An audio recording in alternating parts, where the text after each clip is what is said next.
Bom dia.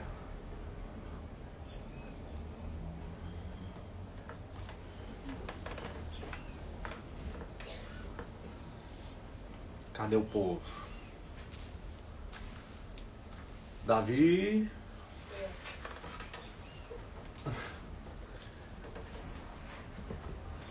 Aí, Davi. Chegou até com seu ursinho.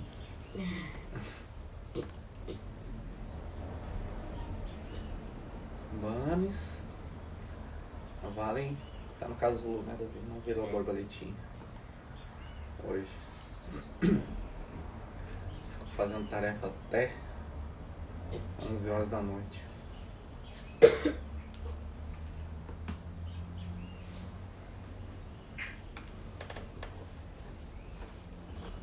Vambora. Quer fazer a abertura, Davi? Eu posso. Eu sei. Papai do céu, obrigado, Pai, por mais um dia que estamos conectados com o Senhor, que o Senhor se faz presente aqui, que a nossa família se conecta na fonte ao acordar, que o Espírito Santo governe a nossa mente, as nossas vontades e as nossas emoções hoje e sempre. E que a nossa mente, as nossas vontades e as nossas emoções governem o nosso corpo. E que a gente consiga, que todos consigam aproveitar esse dia espetacular que o Senhor já fez para nós. Oramos assim em nome do Senhor Jesus. Amém. Amém. Rapaz, cadê esse povo? Vai lendo aí, Davi. Por favor. Deixa eu abrir aqui. Gênesis 46. Depois só isso? É só essa partezinha aqui e a próxima aqui, até o 47. Ok, estudo. Jacó partiu para ele aqui, ó. Quer a caneta? Vai lá. Jacó e sua família se mudam para o Egito. Jacó partiu para o Egito com todos os seus bens. Quando chegou, Barseba ofereceu sacrifícios ao Deus de Isaac, seu pai. Durante a noite, Deus lhe falou numa visão. Jacó, Jacó, chamou ele. Aqui estou, respondeu Jacó. Eu sou Deus, o Deus de seu pai.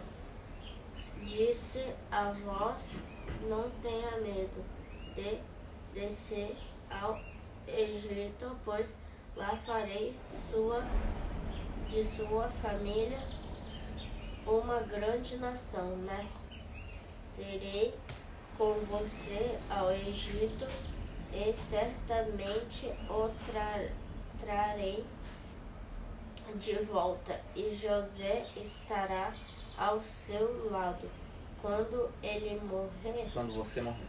Quando você morrer.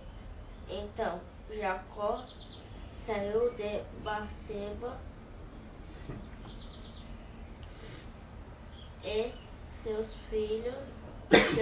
filhos o levaram para o Egito, transportaram o pai, as crianças e as mulheres nas carruagens que o faraó lhes havia providenciado.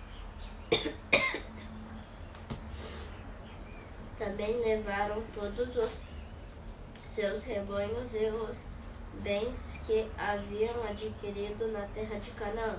Assim, Jacó e toda a sua família foram para o Egito, filhos de netos, filhas de netas, todos os seus descendentes. Então são os nomes dos descendentes de Israel, os filhos de Jacó,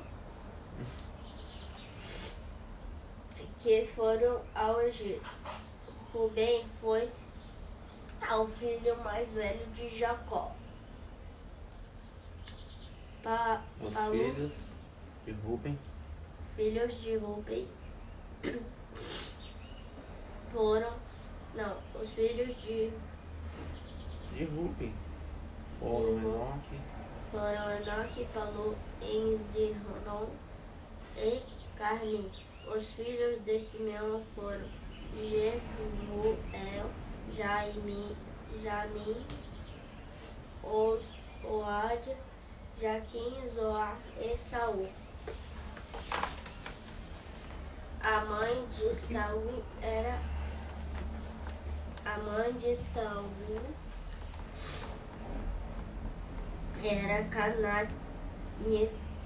cananita. Os filhos de Levi foram Gerson, Coate e Meari. Os filhos de Judá foram Onã, Selá, Perez e Zerá. Embora Enó tiveram morrido na terra de Canaã, os filhos de Perez foram exonerados, sei lá que palavra é essa, e Almu. Os filhos de Isacar foram Tolá, Puá, Jassur e Sinó. Os filhos de Zebulon foram Sered, Elon e Jaleel. Esses foram os filhos de Lia e Jacó, nascidos em Padã Arã, além de sua filha Diná. Por meio de Lia, Jacó teve 33 descendentes, tanto homens quanto mulheres. Os filhos de Gade foram Zerfon e Agi, Suni, Esbom, Eri, Arode e Ariel. Não, Areli. Areli. Os filhos de Azer foram Iná, Sival e Berias. A irmã deles se chamava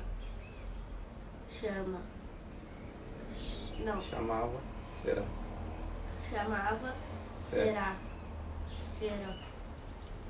Ela aí vai lá só o nariz aqui. Vamos lá. Chegou uma ajuda aqui na leitura. E foi só o nariz. A irmã deles chamavam Será. Os filhos de Berias foram Eber e Malquiel. Esses foram os filhos de Zilpa, serva dada a Lia por Labão seu pai. Por meio de Zilpa, Jacó teve 16 descendentes. Os filhos de Raquel, mulher de Jacó, foram José e Benjamim. Os filhos de José, nascidos no Egito, foram Manassés e Efraim. Sua mãe foi Azenate, filha da Potifera, sacerdote de On. Os filhos de Benjamim foram Belá, Bequer, Asbel, Gerá e Naamã.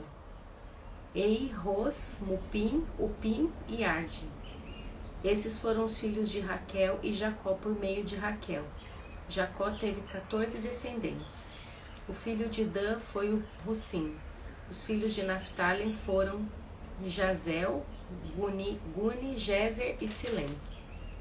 Esses foram os filhos de Bila, serva dada a Raquel por Labão, seu pai. Por meio de Bila, Jacó teve 7 descendentes. No total, 66 descendentes direto de Jacó foram com ele para o Egito, sem contar as esposas de seus filhos.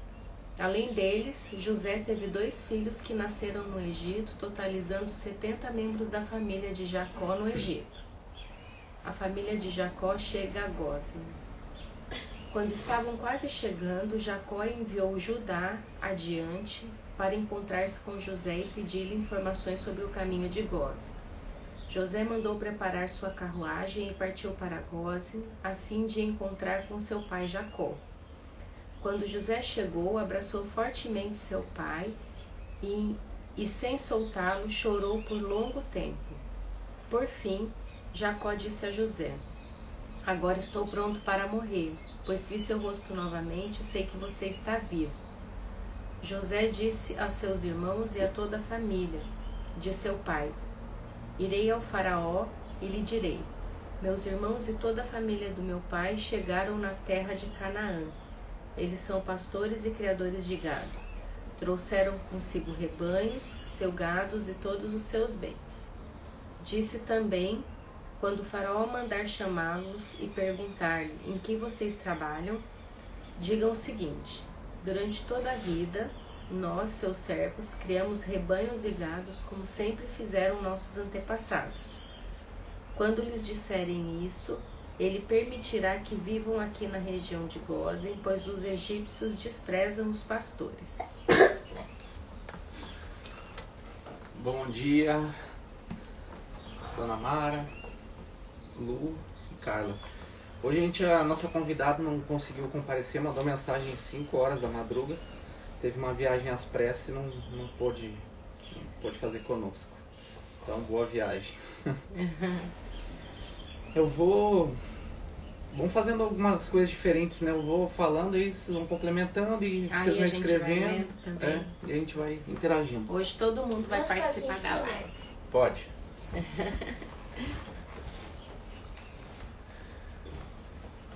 Duas coisas me chamaram a atenção nesse texto hoje quando eu estava estudando ele. A primeira, ó, dei uma de Dani. A Dani quando vai trocar a página lá no Nossa, ele quase me mata. E agora eu tô vendo aqui já a segunda vez. Não quis falar nada ao vivo, mas... Vamos lá. Bom, já aconteceu toda a história de José. Ele reconhece os irmãos, pede para chamar o pai, né, Jacó. Aí eles chegam lá com toda a história, Jacó ainda não acredita e eles recontam, né, dão todos os detalhes. Ele fala, vão para lá, né, fica emocionado porque ali é descoberta toda a mentira que os irmãos tinham tramado, né. Ele tinha sido despedaçado por animais, segundo o que ele acreditava que tinha ouvido dos irmãos. E aí ele vai, só que antes da noite que ele vai, a última noite que ele está dormindo na sua terra para ir para o Egito, Deus aparece no sonho para ele, chama ele no sonho e diz o seguinte: eu sou Deus, o Deus do seu pai, disse a voz, não tenha medo de descer ao Egito. Essa parte me chamou muito a atenção, porque se Deus está aparecendo para ele no último dia e dizendo não tenha medo, é sinal que o quê? Que ele estava morrendo de medo, né? Não tem outra colocação aqui, senão Deus nem apareceria. Se ele tivesse confiante, né, não tivesse com medo, ele ia embora, né? De repente ele ia partir na mesma hora. Mas não, ele estava com medo de descer no Egito. Medo talvez de morrer, medo se a história dos irmãos era de fato verdade, medo do que, sei lá, medo de um monte de coisa, mas ele teve medo, muito medo. E aí Deus vai lá e fala, não tenha medo. E aí a gente fica pensando assim, poxa, né? Jacó, né? Linhagem direta, Abraão, Isaac, Jacó. Os caras conviviam diretamente com Deus, né? Queria falar com Deus, orava e Deus respondia. O próprio Deus respondia, né? Não era um profeta, não era no sonho Deus falava, né? Falava o nome, eles eis-me aqui, ele falava tudo. Então era uma conversa direta, né? Uma comunicação direta. Então como que, sendo direto e Deus falando que está com ele, eles tinham medo, né? Isso me chamou muita atenção, porque para nós não é uma coisa assim que eu vejo assim, poxa, se tem esse contato direto, né? E Deus está falando, eu estou com você, tanto que ele fala depois, descerei com você ao Egito e certamente o trarei de volta. Ou seja, olha os medos que ele tinha, né? Tanto de descer quanto de voltar, ou de morrer, enfim.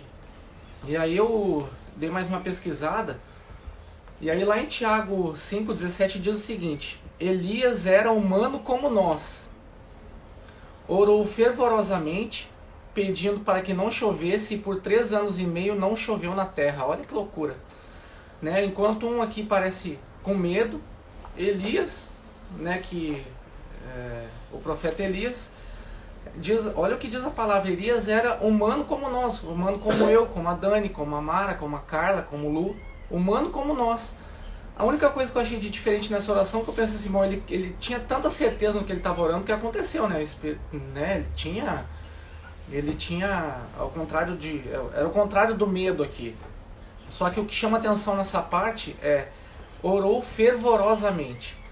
E aí eu fiquei pensando, poxa, orou fervorosamente, está aqui a diferença, né? Se ele orou fervorosamente para não chover, e não choveu, A diferença está em orar fervorosamente. Mas o que é orar fervorosamente? Né? Quando eu fiquei pensando nisso, eu já pensei, será que é um sapatinho de fogo? O que será que é orar fervorosamente? Eu fui buscar, que a Bíblia foi escrita não só em um idioma, né? Foram em vários e ela é traduzida. Então a tradução para nós pode ser diferente do que de fato foi escrito naquela época. E aí o fervorosamente, no grego, significa instância, lugar, ou seja, posição. Elias sabia da posição dele. Ele sabia que ele estava com Deus. Ele tinha certeza disso. E ele só orou nisso, sabendo da sua posição, do seu lugar naquele momento. E aí ele orou para que não chovesse, não choveu por 3 anos e meio. Graças a Deus que ele orou de novo para chover, né? Senão não teria chovido até hoje. De tamanha certeza que ele tinha orando. Então fervorosamente não é sair, né? Eu pensei, sair gritando, falando alto, e, enfim, resplandecendo, nada disso. Era simplesmente orar sabendo do seu lugar, da sua posição. E aí aconteceu isso. Não chorou por 3 anos. A segunda, quer falar alguma coisa disso? Não, vou pular para a próxima. A segunda que me chamou muita atenção é que a família de Jacó chega a Gósen, como que é o nome, que tem tanto nome estranho nesse capítulo. Jacó disse a José, lá no versículo 30, Jacó disse a José: agora estou pronto para morrer, pois vi seu rosto novamente e sei que você está vivo. Agora estou pronto para morrer. Você fica pensando assim, nossa, olha a tamanha alegria e tamanha realização a ponto dele falar assim, agora estou pronto para morrer. Eu fiquei pensando, será que eu estou pronto para morrer? Será que de fato assim, eu tive certeza que eu cumpri meu propósito aqui, né? Que tudo foi realizado e aí eu estou pronto? A Dani está falando que não quer ser viúva. E aí eu fiquei pensando, poxa, né? Que felicidade é essa imensa, que realização é tão grande a ponto de falar assim, agora estou pronto para morrer. Eu lembrei de algumas coisas. A minha mãe, ela trabalhou na UTI de um hospital durante 17 anos. E aí ela sempre me falava o seguinte, né? No outro dia eu falava, ei mãe, como que foi, né? Quantos morreram? Que eu era adolescente, né? Sempre queria saber quantos que já tinham morrido lá. Que UTI, né? É um sorteio. Muito difícil de sair, o cara já está no aparelho, né? Não consegue viver sem os aparelhos, ou está em coma. E aí ela sempre falava o seguinte, é incrível como as pessoas que são cristãs, né? Que creem em Deus, elas morrem de uma forma tão tranquila, elas inclusive escolhem a hora de morrer. E os que não creem, eles têm um sofrimento absurdo ao morrer. E aí aquilo me chamou muita atenção, eu falei para ela, mas como que é isso? Me explica, né? Ela falou, ó, quando tem alguém que realmente, né, que crê em Deus, ela fala assim, ó, chame meus familiares que eu vou me despedir deles e vou partir. E aí eles chamam os familiares, ela conversa com todos eles, acalma todos eles, fala que ela vai que ela está indo para Deus. E aí eles pedem para eles saírem, que ela vai embora. E aí ela fecha os olhos e morre. A máquina simplesmente dá um pi, para de funcionar. Simplesmente isso. Olha que loucura isso. E aí os bandidos lá, os caras tomam 13, 14 tiros, chegam gritando lá. E até gritavam com ela, se você não me der remédio pra dor, eu vou te matar. Quando eu sair daqui eu vou te matar. E aquele desespero todo, aquela gritaria no hospital. E morre gritando, com o olho aberto, com o olho de desespero, com 13, 14 tiros no corpo. Olha que loucura esse negócio, né? Que benção é ouvir essa palavra de dizer assim, que momento que a gente tem, né, de saber assim, poxa, agora estou pronto para morrer. Tá tudo cumprido, eu fiz o que eu tinha que fazer, tudo que eu tinha que viver aqui eu vivi. É uma experiência, deve ser uma experiência espetacular você conseguir ter essa certeza. E eu fui procurar quais foram as palavras de Jesus antes de morrer, né? Quais foram as últimas palavras dele. Olha que doideira. Ele fala lá em João 19, está consumado. Essas foram as últimas palavras de Jesus. Está consumado. E inclinando a cabeça, ou seja, olhando para o céu, entregou o Espírito. Olha que loucura, né? Até nisso, né, a semelhança. Jesus fala, está consumado. Não é o que você fez, aqui está terminado, cumpri minha obra, está tudo feito. Está consumado, está finalizado. Inclinando a cabeça para cima e entrega o Espírito. Olha que, né, eu chego tô até arrepiado aqui, ó. Eu tô até arrepiado. O que é consumado? Consumado é finalizado, terminado, não tem mais o que fazer. Né? Jesus fez tudo por nós, não tem mais nada que a gente possa fazer, Ele já fez tudo que a gente precisa fazer. É isso aí, está consumado. Essas foram as últimas palavras de Jesus. E aí eu fiquei pensando assim, poxa, e as pessoas que eu conheço que... Deixa eu só ler mais uma parte. A Carla escreveu, que legal essa experiência que você contou. Me lembrei de Paulo. Fez o bom combate, que ele fala, né? Combatiu o bom combate. Que loucura, né? Ele que matava todo mundo, era um guerreiro mesmo. Falasse, ó, extermina aqueles 5 lá, ele ia até onde fosse atrás deles. E aí no final ele reconhecendo que Cristo habitava nele, ele fala que ele combateu o bom combate, não matando as pessoas, né? Mas fazendo elas viverem. Muita doideira. E aí eu fiquei pensando o seguinte, gente, das pessoas que eu conheço que já morreram, né, como que foram a partida deles? O que aconteceu? Será que eles tinham essa certeza, né, está consumado, eu já vi tudo, já cumpri meu propósito, já posso morrer? Será que elas tiveram isso? Eu não lembro de uma pessoa ter me falado isso, até hoje. Olha que doideira, não sei se vocês lembram, mas eu nunca lembro, até hoje eu nunca lembrei de uma pessoa falar assim, tô pronto para morrer, já fiz tudo. Aliás, na minha avó eu lembro que ela falou isso de uma forma diferente. Eu morei com ela dos 9 aos 20 anos. E ela falou, uma semana antes dela morrer, ela falou assim, eu tô cansada, agora pra mim chega. E aí quando a pessoa fala isso, ela entrega os pontos, né? Não tem mais o que fazer. Quando a pessoa chega nesse nível, fala assim, eu tô cansada de combater, né? De me esforçar para continuar vivendo, aí pronto. Não deu uma semana, ela acabou falecendo. Mas ela não falou nessas palavras, né? Estou pronta para morrer. Ela falou que ela estava cansada, é diferente. Talvez ela não estivesse pronta. E aí eu fico pensando, né? Fiquei pensando na minha mãe, no meu pai.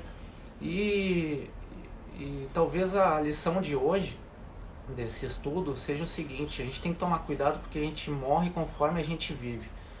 Para pensar nisso. Foi essa a conclusão que eu tirei. A gente morre conforme a gente vive. A gente... tem aquela vida tá regrada, no final a gente morre daquele jeito. Olha que, né? A minha avó fez 19 cirurgias. E sempre lutando contra a morte, sempre lutando contra a morte, sempre lutando contra a morte. E aí chamava a família lá, ó, pode se despedir. No outro dia ela estava sentada na cama. E ela, né? E aí no final ela falou assim, estou cansada, pra mim chega. Ou seja, ela morreu do jeito que ela estava vivendo. Né? Eu fiquei pensando nos meus pais a mesma coisa. Né? Enfim, não vou ficar denegrindo a imagem, mas morreram conforme eles estavam vivendo. Então, dependendo da vida que você está vivendo, é assim que pode acabar a sua história. Né? Talvez essa seja a grande mensagem de hoje que Deus queira nos entregar. Eu não tenho a certeza de que eu estou pronto para morrer, não. Então, só não tenho a certeza que eu não estou pronto, né? No meu ponto de vista, na minha mente. Né? Talvez o espírito pense de outra forma, mas a minha mente, minhas emoções, meu cérebro, ele não consumou ainda esse propósito todo. E mais que a gente pare para pensar nisso, né? Pode ser que andando de moto aconteça uma fatalidade, atravessando uma rua, que a gente tenha um infarto ou que descubra uma doença, né, terrível. E aí você, estando ou não estando preparado, vai ser o fim da linha. Então que a gente possa refletir sobre isso, que a gente vai morrer conforme a gente viveu. Paulo viveu, né? Viveu Cristo, né? Viveu, ele falou, né? Assim, olhando para mim, vocês enxergarão Cristo. Olha que vida que ele teve, né? Depois que ele aceitou Cristo, que ele ouviu Deus. Que vida que ele teve em que as pessoas olhavam para ele e lembravam de Cristo. Uma vida plena, e aí ele morre dizendo isso, né, como a Carla falou, combati o bom combate. Então ele morreu do jeito que ele viveu como a vida inteira, não do jeito que ele escolheu viver dali pra frente. É assim que vai ser, né? A gente toma as nossas decisões e aí de repente, do jeito que a gente está vivendo é que a gente vai morrer. Então se estiver descrente, vai morrer descrente. Se estiver crente, como aconteceu lá com as pessoas com a minha mãe, crendo em Deus, vão morrer desse jeito, crendo em Deus. Né? E por aí vai. Essa palavra foi muito forte hoje. Quer complementar aí, amor? Na verdade, né, por mais que você tenha algum conhecido ou familiar acamado e saiba que a pessoa, ela tá nas últimas ali, né? Por mais que você saiba que está prestes a acontecer, ninguém está preparado, nem para essa notícia, nem para, né? Ninguém quer, né? Morrer. É incrível assim. Às vezes a pessoa tá ali vegetando e morreu, todo mundo fica assim surpreso. Meu Deus, mas sabia que já estava para acontecer. Verdade. Mas na verdade acho que ninguém está preparado para isso, né? Só que é tão interessante que a gente vive muitas vezes de uma forma achando que isso nunca vai acontecer, né? Então, além de poder acontecer uma fatalidade, a gente sabe que Jesus está para voltar a qualquer momento, né? E ele voltou, é game over também, aqui na Terra, né? Então, é muito difícil, né? Ninguém quer pensar nisso, é um assunto muito delicado, né? Ninguém quer estar preparado para isso também. Mas a gente tem que buscar esse preparo diariamente, porque não só, né, fatalidade, mas a gente sabe que a qualquer momento Jesus pode voltar e estando preparado ou não, é o começo da nova vida, né? Vai ser o começo da nova vida. E a gente sempre sempre quando alguém morre eu fico pensando, meu Deus, mas o que escrever, né? Para consolar esse familiar, essa pessoa, o que escrever, né? O que arde no meu coração, assim, é saber que, ó, foi para a vida eterna, né? Que não é ruim, assim, a gente sente pela falta é até egoísmo da nossa parte, né? A pessoa às vezes está sofrendo, fica aqui e a gente fica nessa. E, de fato, às vezes a pessoa precisa daquilo, né? Para realmente descansar, aguardar. E para mim a morte, ela é o início. É muito difícil entender isso, mas ela é o início da nova vida com Cristo, né? Mas é muito difícil às vezes a gente falar isso para uma pessoa, né? Tá vivendo luto ali, mas eu vejo como início de tudo, da nossa vida eterna, que é eterna. É o que vai durar para sempre, né? Aqui não. Aqui é passageiro. É isso aí. Para finalizar, eu lembro que a última vez que a Mara veio aqui, a penúltima, Mara, você falou pra Dani, eu acho que ela comentou comigo, você falou, já tô cansada, já vivi demais, ela quase entrou em choque aqui. Porque a gente, né, entende que quando a pessoa se entrega, a gente não tem mais o que fazer, ela vai se entregar e vai acabar, então... E aí ela, não, aí contou a história da velhinha lá, né, que vocês passaram aqui, que ela com 90 e poucos anos carregando um monte de sacola e falando pra vocês não terem problema de memória e tal. E aí foi rejuvenescendo o negócio, mas olha que doideira, né? Então não vão se entregar não, é só a hora que Deus quer. Minha avó falou que estava cansada e foi. O Lu escreveu aqui, acredito nas últimas horas que o Espírito se manifesta. A mente humana é cheia de questionamentos, mas o Espírito sabe para onde vai. Se a gente está conectado ao Espírito, com certeza, mas lembra lá que os bandidos não estavam e morriam gritando, né? Com os olhos arregalados e desesperados. A Carla era a brincadeira dela, viu, mãe? Quase morri do coração. Você deixou todo mundo apreensivo aqui, falou que tá cansado de viver. Deixa que Deus resolve esse negócio aí. Resolveu, né, mãe? É isso não aí. É mãe, como fala a Valentina. Muito bom, gente. Quer finalizar aí, mano? Não, vamos finalizar, né? Uma oração. Em conjunto? Vai, eu oro e você continua. Você também, Davi? Vamos? Um pouquinho pra cada um. Bora, velho. Começa aí, Davi, que a gente continua. Tá bom. Pode falar alto. Papai do Céu, muito obrigado por esse dia. Que esse dia seja bastante legal e que isso aconteça diariamente, que as lives continuam, que são legais e que você abençoe a nossa família e todos que precisam de ajuda, que estão quase morrendo e não querem morrer, e que também você faça milagres na vida de alguns, nos que você conseguir. Amém, Senhor. Amém. Queremos pedir ao Pai que o Senhor leve essa live até as pessoas que precisam dessa palavra, que estejam vivendo um luto, Senhor, que a gente sabe que o choro ele pode durar uma noite, mas a alegria vem pela manhã.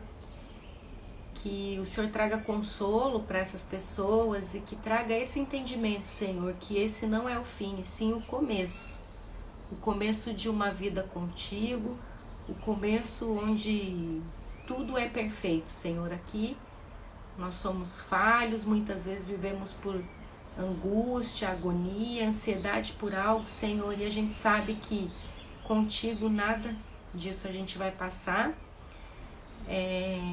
Algum apóstolo diz na Bíblia que morrer é lucro até, né? Então nós cremos nisso, Senhor, e que o Senhor traga esse entendimento a essas pessoas, que traga um coração inclinado, né? Que a gente possa diariamente buscar o estar preparado, mas não estar preparado, né? Querendo morrer ou não, estar preparado para a sua vinda, estar preparado para uma fatalidade, porque o único desejo do nosso coração é estar contigo na eternidade, Senhor. Então, que a gente tenha essa consciência de que ninguém vai ficar para sementinha nessa terra, que essa é a única certeza da nossa vida, que um dia nós vamos. Então, como não sabemos, que o Senhor traga esse preparo diariamente para que nosso espírito esteja conectado com o seu, Senhor, e que possamos viver junto na eternidade. Amém. Pai querido, obrigado por mais essa palavra, por permanecer conosco, por estar aqui nesse momento. Eu peço, Pai, eu tenho certeza absoluta que o medo não é um sentimento que você nos colocou.